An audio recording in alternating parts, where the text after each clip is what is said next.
Forex trading sounds rich. Charts and candles pull men in. They see fast money and dream of daily wins. That is how the hook begins. Forex trading is so real. Banks and funds use it each day. They move currencies for trade, risk, and payments. That is how the market works. Then retail traders came.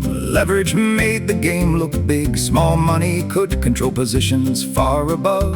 That is where the danger grew. One sharp move can wipe out many small accounts too fast. A little loss can turn into deeper ending. That is how the pain begins. Then the guru showed up, selling dreams and easy wins. Signals, bots, and flashy cars filled the timeline. That is how the crowd got pulled.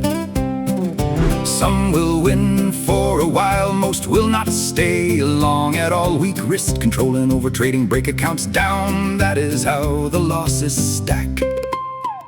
Scams also flood this space. Fake managers and fake firms. Promises of safe returns are danger signals. That is where more money dies. The market is not kind. It rewards skill and survival. Discipline beats hype and patience beats excitement. That is what the charts reveal. If you need steady growth, this may not be your first path. Saving skills and long-term plans may serve you better. That is worth remembering well. Fast money tempts the mind. Leverage makes illusions grow. The real edge is risk control and staying honest. That is what the lesson shows.